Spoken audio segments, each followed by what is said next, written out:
जय हिंद दोस्तों, Sandeep tricky math special YouTube channel में आप सभी का स्वागत है। बिहार पुलिस कांस्टेबल नई भर्ती 2023 जिसमें टोटल पोस्ट है 21,391। इसके लिए मॉडल सेट नंबर 8 है। मॉडल सेट नंबर 1 से लेकर 7 तक नहीं देखाऊंगे तो इसके लिए प्लेलिस्ट बना दिए हैं, वहां से जाकर आप सारी वीडियो एक एक करके देख सकते हैं। वीडियो स्टार्ट करते हैं और चलते हैं हम प्रश्न की तरफ।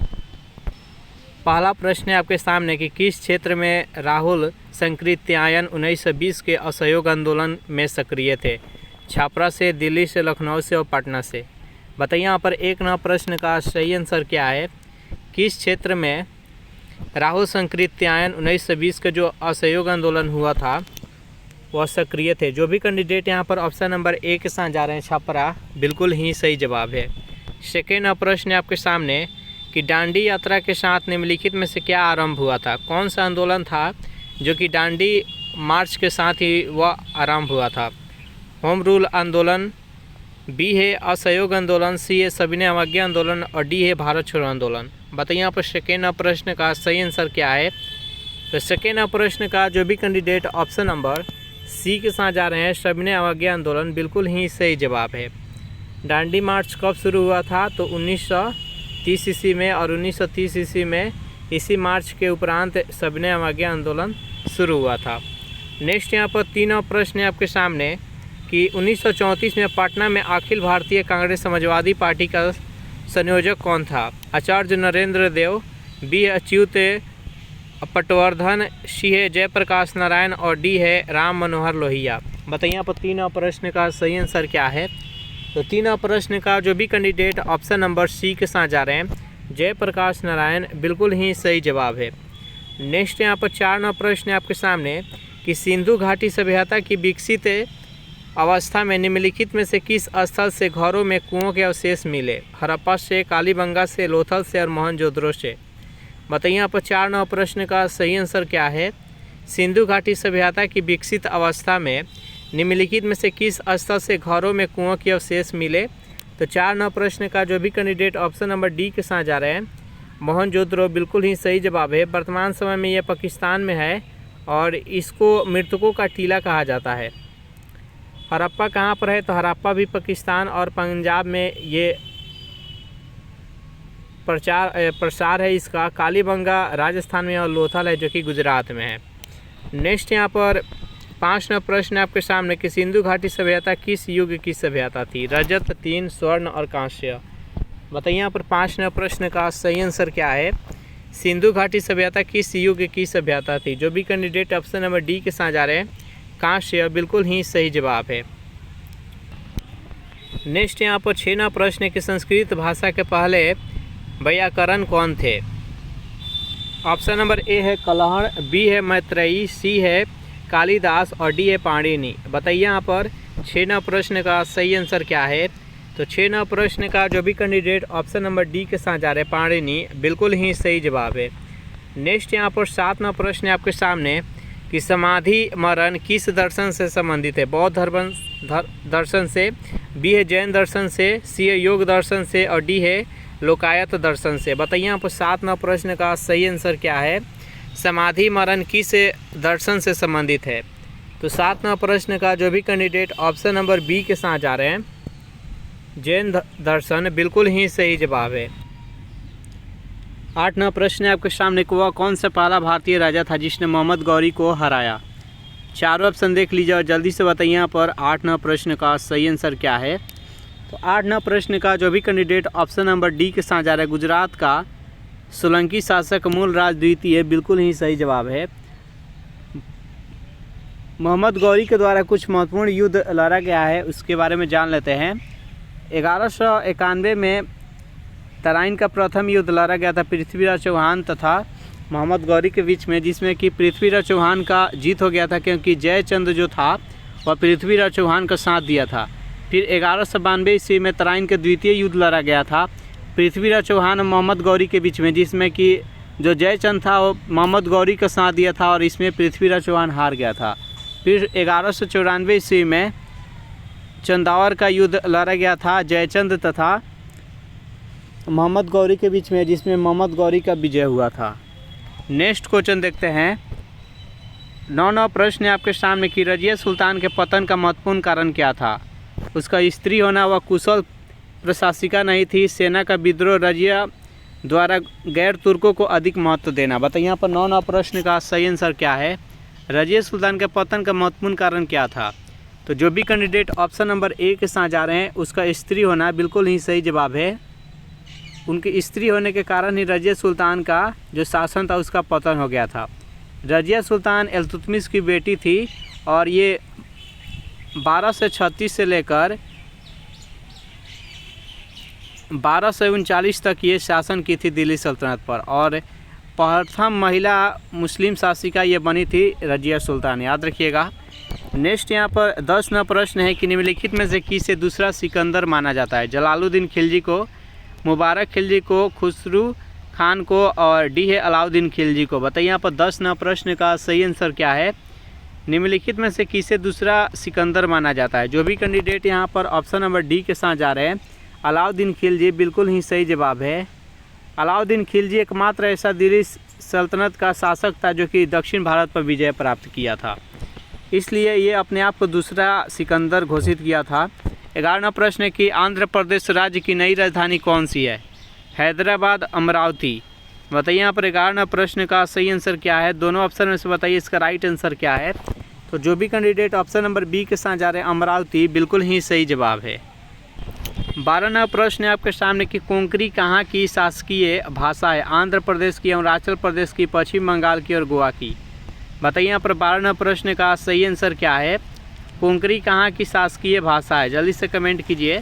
तो 12वां प्रश्न का जो भी कैंडिडेट ऑप्शन नंबर डी के साथ जा रहे हैं गोवा बिल्कुल ही सही जवाब है। गोवा का कोंकणी शासकीय भाषा है, तो इस प्रश्न का राइट आंसर है ऑप्शन नंबर डी। सेशन आप लोग को अच्छा लग रहा है तो वीडियो को लाइक कर दीजिए, अपने दोस्तों के पास शेयर कर दीजिए, और जो भी कैंडिडेट अभी तक इस चैनल को सब्सक्राइब नहीं किए होंगे तो फटाफट चैनल को भी सब्सक्राइब कर लीजिएगा। नेक्स्ट यहाँ पर 13वां प्रश्न है कि कोरी क्रीक स्थित है कच्छ की खाड़ी में, खंबात की खाड़ी में, कच्छ की लिटिल रन में और कच्छ के रन में। बताइए यहाँ पर 13वां प्रश्न का सही आंसर क्या है। कोरी क्रीक स्थित है। तो 13वां प्रश्न का जो भी कैंडिडेट ऑप्शन नंबर डी के साथ जा रहे हैं कच्छ की रन में बिल्कुल ही सही जवाब है। कच्छ की रन कहाँ है, तो ये गुजरात में स्थित है। नेक्स्ट यहाँ पर 14वां प्रश्न है आपके सामने कि क्षेत्रफल की दृष्टि से भारत का विश्व का देशों में कौन सा स्थान है। जल्दी से बताइए यहाँ पर 14वां प्रश्न का सही आंसर क्या है। क्षेत्रफल की दृष्टि से भारत कितने स्थान पर आते हैं विश्व में। तो देखिए यहाँ पर जान लेते हैं कि 1 से लेकर 7 तक कौन सा बड़े बड़े देश है क्षेत्रफल की दृष्टि से। देखिए 1 नंबर पर आता है रसिया, 2 नंबर पर आता है कनाडा, 3 नंबर पर आता है अमेरिका, 4 नंबर पर आता है चाइना, 5 नंबर पर आता है ब्राज़ील, 6 नंबर पर आता है ऑस्ट्रेलिया और 7 नंबर पर आता है भारत। तो ये क्षेत्रफल की दृष्टि से भारत 7वें स्थान पर आता है, तो इसका राइट आंसर हो जाएगा ऑप्शन नंबर सी। अगर बात की जाए जनसंख्या की दृष्टि से तो जनसंख्या की दृष्टि से भारत प्रथम स्थान पर आता है। नेक्स्ट यहाँ पर 18वां प्रश्न है कि वेम्बनाड झील है आंध्र प्रदेश में, केरल में, उड़ीसा में और तमिलनाडु में। बताइए यहाँ पर 15वां प्रश्न का सही आंसर क्या है। वेम्बनाड झील किस राज्य में स्थित है। तो जो भी कैंडिडेट यहाँ पर ऑप्शन नंबर बी के साथ जा रहे हैं केरल बिल्कुल ही सही जवाब है। नेक्स्ट यहाँ पर 16वां प्रश्न है आपके सामने कि एक मृदा को सिंचाई की कम आवश्यकता होती है क्योंकि यह नमी रोक कर रखती है, वह कौन सी मृदा है। बताना है इनमें से कौन सी मृदा है जिसको सिंचाई की बहुत ही कम आवश्यकता होती है क्योंकि यह नमी रोक कर रखती है। जैसे बताइए लाल, काली, लेटराइट और जलोढ़। तो 16वां प्रश्न का जो भी कैंडिडेट ऑप्शन नंबर बी के साथ जा रहे हैं काली मृदा बिल्कुल ही सही जवाब है। काली मृदा कपास की खेती के लिए महत्वपूर्ण होती है, तो इस प्रश्न का राइट आंसर है ऑप्शन नंबर बी। नेक्स्ट यहाँ पर 17वां प्रश्न है कि सामान्य फसलें उगाने के लिए उर्वर भूमि का पीएच मान होने की संभावना है 3, 4, 6 से 7 और 9 से 10। बताइए इस प्रश्न का सही आंसर क्या है। तो 17वां प्रश्न का जो भी कैंडिडेट ऑप्शन नंबर सी के साथ जा रहे हैं 6 से 7 बिल्कुल ही सही जवाब है। नेक्स्ट यहाँ पर 18वां प्रश्न है आपके सामने किस कृषि क्षेत्र में छोटे क्षेत्रों में अधिक मानव श्रम की आवश्यकता होती है। भूमध्य सागरीय कृषि में, प्रत्यक्ष खेती में, व्यापारिक खेती में और व्यापारिक बागवानी में। बताइए यहाँ पर 18वां प्रश्न का सही आंसर क्या है। किस कृषि क्षेत्र में छोटे क्षेत्रों में अधिक मानव श्रम की आवश्यकता होती है, तो व्यापारिक बागवानी में। जो भी कैंडिडेट यहाँ पर ऑप्शन नंबर डी के साथ जा रहे हैं बिल्कुल ही सही जवाब है। नेक्स्ट यहाँ पर 19वां प्रश्न आपके सामने। मुख्य कारक जो किसी क्षेत्र में जलवायु को निर्धारित करता है वह है ऊंचाई, अक्षांश, वनस्पति का प्रकार और समुद्र से समीपता। बताइए यहाँ पर 19वां प्रश्न का सही आंसर क्या है। वह मुख्य कारक क्या है जो किसी क्षेत्र के जलवायु को निर्धारण करता है। तो 19वां प्रश्न का जो भी कैंडिडेट ऑप्शन नंबर बी के साथ जा रहे हैं अक्षांश, बिल्कुल ही सही जवाब है। नेक्स्ट यहाँ पर 20वां प्रश्न आपके सामने कि वायुमंडल में सबसे अधिक किस गैस का प्रतिशत है। कार्बन की, नाइट्रोजन की, ऑक्सीजन की और हाइड्रोजन की। बताइए यहाँ पर 20वां प्रश्न का सही आंसर क्या है। वायुमंडल में सबसे अधिक किस गैस की परसेंटेज है। तो सबसे अधिक है वो नाइट्रोजन की 78%, सेकेंड नंबर पर ऑक्सीजन है 21%। तो जो भी कैंडिडेट यहाँ पर ऑप्शन नंबर बी के साथ जा रहे हैं बिल्कुल ही सही जवाब है। अगर इस सेशन का आपको PDF चाहिए तो इसके लिए टेलीग्राम ग्रुप बना दिए हैं, जिसका लिंक इसी वीडियो के नीचे डिस्क्रिप्शन में मिल जाएगा। वहाँ से ज्वाइन करके इसका PDF डाउनलोड कर सकते हैं। 21वां प्रश्न है कि बैरोमीटर के पारे के तल की अचानक गिरावट सूचक है साफ मौसम का, तूफान का, बर्फबारी का और भारी वर्षा का। बताइए यहाँ पर 21वां प्रश्न का सही आंसर क्या है। बैरोमीटर के पारे के तल की अचानक गिरावट किसका सूचक है। तो 21वां प्रश्न का जो भी कैंडिडेट ऑप्शन नंबर बी के साथ जा रहे हैं तूफान, बिल्कुल ही सही जवाब है। नेक्स्ट क्वेश्चन देखते हैं।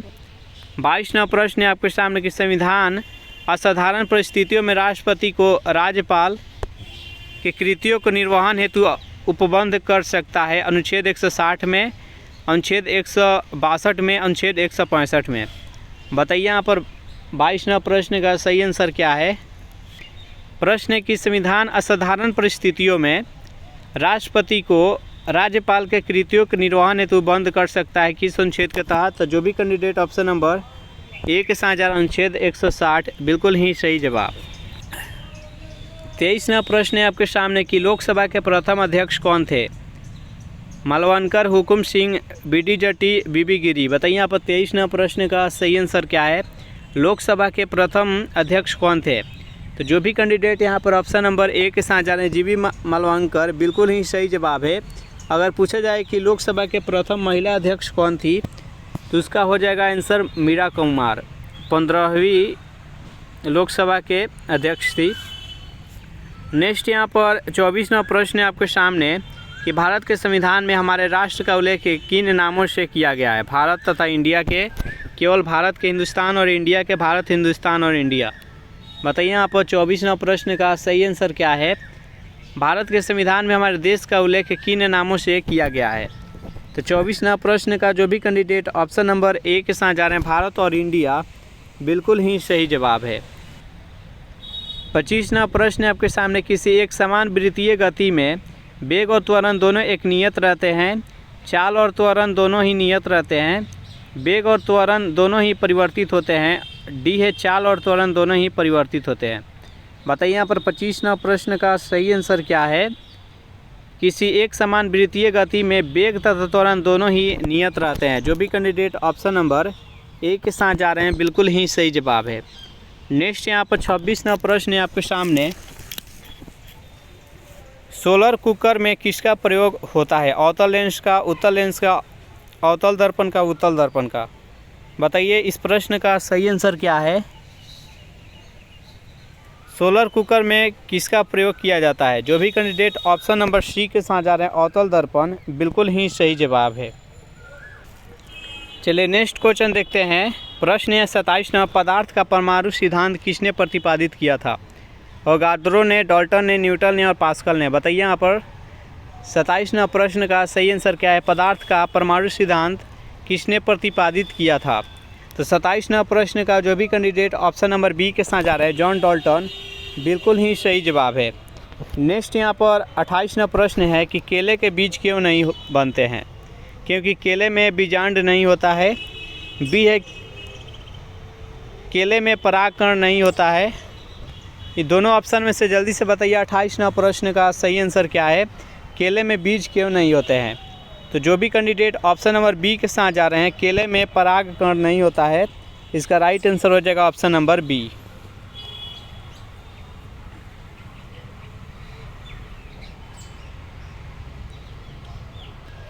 29वां प्रश्न आपके सामने है, निम्न में से कौन सा